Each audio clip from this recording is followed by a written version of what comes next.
Hello friends, मेरा नाम है विकास बघेल। मैं आज आपको बताने जा रहा हूँ आप बाव के सिद्धांत द्वारा इलेक्ट्रॉनिक विन्यास निकालना। तो प्लीज़ इस वीडियो को पूरा देखिए। इस वीडियो को ज़रा सी स्किप मत कीजिएगा और इस वीडियो को लाइक कर दीजिएगा, चैनल को सब्सक्राइब कर दीजिएगा और बेल आइकन पर क्लिक कर दीजिएगा ताकि मेरे द्वारा भेजी गई अगली वीडियो नोटिफिकेशन आप तक जल्द से जल्द पहुँच जाए। तो चलिए इस वीडियो को आगे बढ़ते हैं।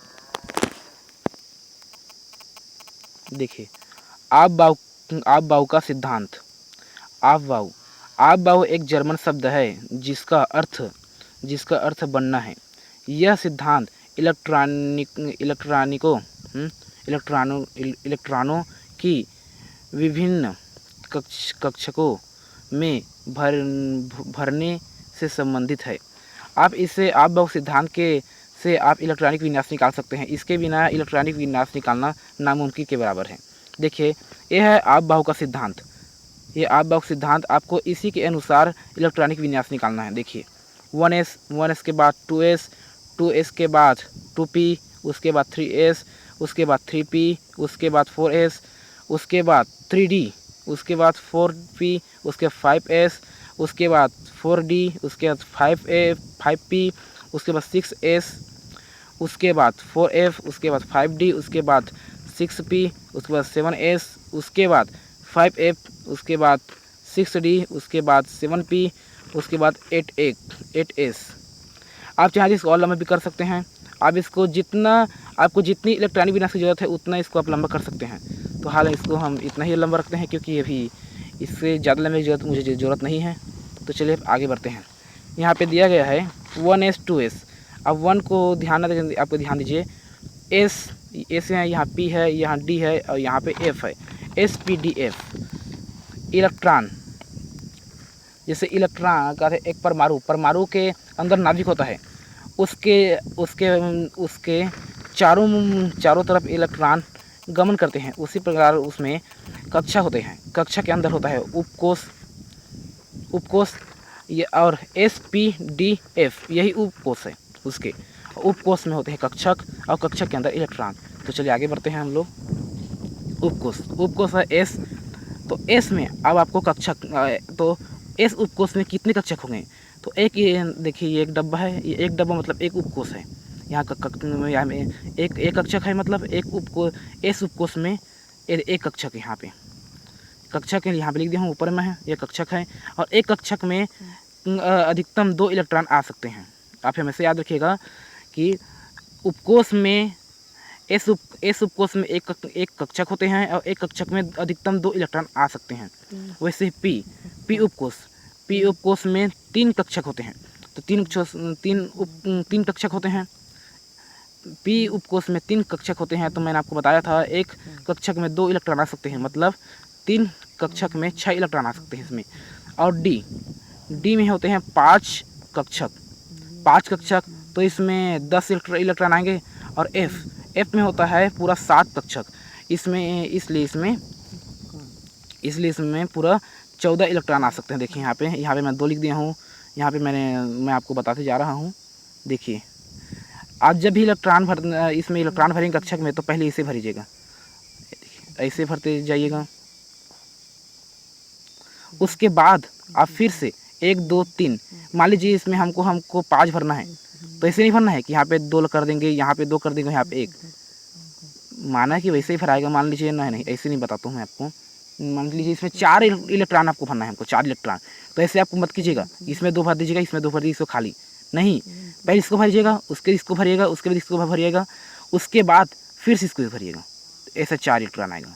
वैसे ही उसी तरह ये देखिए, इसमें टोटल इसमें 6 इलेक्ट्रॉन आते हैं। और इसमें देखते जाइए आप। देखिए, हर एक कक्षक में 2 इलेक्ट्रॉन भरते जा रहा हूँ मैं। और इसमें F उपकोष के 7 कक्षकों में मैं भरता हूँ।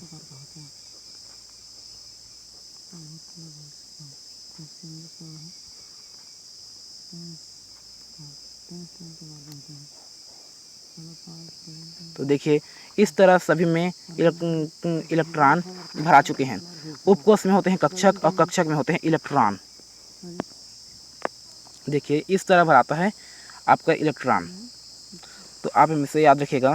देखिए, 1s ये तो बस गिनती के लिए हमने 1s2s लिखा है, ये पर लिखना जरूरी भी है ये, पर आप हमेशा याद रखिएगा 1 के अगर 1 2 3 4 5 6 कितने भी अगर उसके बाद में अगर s है, अगर उसमें s उपकोष है तो उसमें 2 ही इलेक्ट्रॉन भरा आएगा, और उसके बाद p है तो उसमें p में 6 आएगा, और अगर d है तो उसमें 10 और f है तो उसमें 14 आएगा। तो आप हमेशा याद रखिएगा।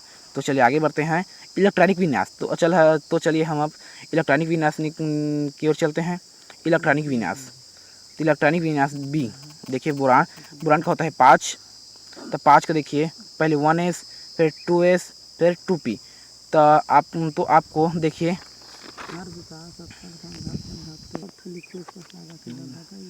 देखिए 1s, तो s में अब हमेशा इलेक्ट्रॉन को आप ऊपर में लिखिएगा, इलेक्ट्रॉन को ऊपर में लिखिएगा। तो 1s, तो 1s2 क्योंकि इलेक्ट्रॉन 2 है ये, देखिए हमने 1s पहले लिखा दिखा यहाँ पे, पहला 1s, तो हमने यहाँ पे 1s लिख दिया है, तो 1s में भरता है 2, इसमें लिख दिया है 2 मैंने, और यहाँ पे 2s, देखिए यहाँ 1 इसके बाद आता है 2s, तो इसी तरह हमने यहाँ 2 लिखा, इसमें s है तो इसमें भी 2 आएगा। और देखिए p, तो माने इसमें 6 इलेक्ट्रॉन भरता है, पर इसमें और कोई यहाँ 5 है तो यहाँ पे और इलेक्ट्रॉन नहीं है, तो इसमें आखिरी में हम एक बचा तो एक ही इलेक्ट्रॉन डाल देंगे। तो इससे ही दूसरा देखिए बी, इसमें इसका है 56, इसका है कहते हैं ये परमाणु क्रमांक है, ये परमाणु क्रमांक है। आपको परमाणु क्रमांक हिसाब से भरना है इसको। किसी भी तत्व का परमाणु क्रमांक इस तरफ लिखाता है और उसका भार इस तरफ लिखाता है, उसके आगे तरफ, और उसके पीछे की तरफ उसका परमाणु की संख्या भराती है, परमाणु क्रमांक।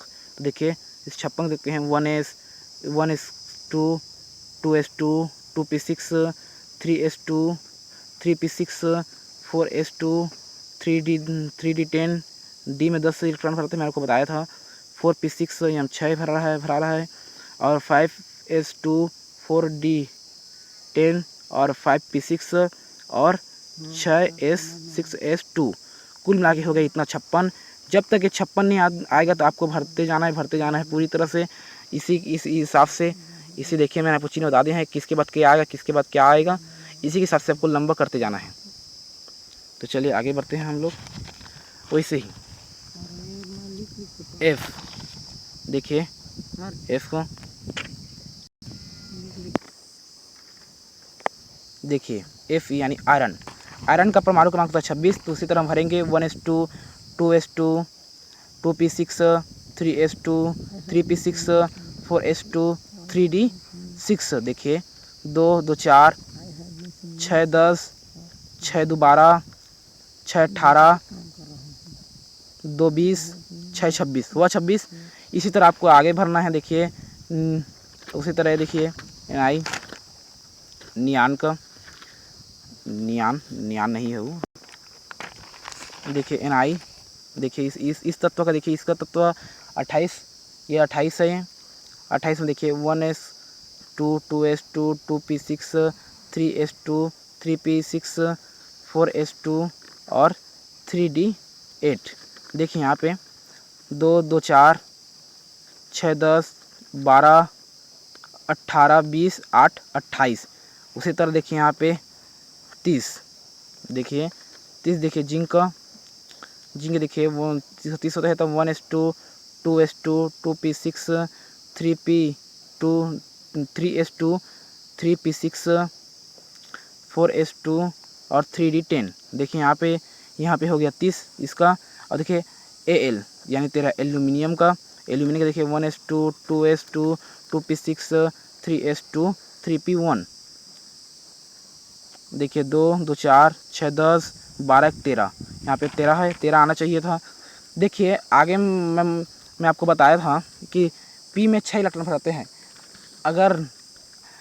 अगर आपको कोई संग बच गया, अगर आखिरी में आप भरते हैं तो आपको उतना जरूरत पड़ रही है, कहते हैं यहाँ पे 6 इलेक्ट्रॉन डलता है इसमें P उपकोष में। तो यहाँ 6 नहीं, यहाँ पे 1 है, तो यहाँ पे 1 ही लिख दीजिएगा।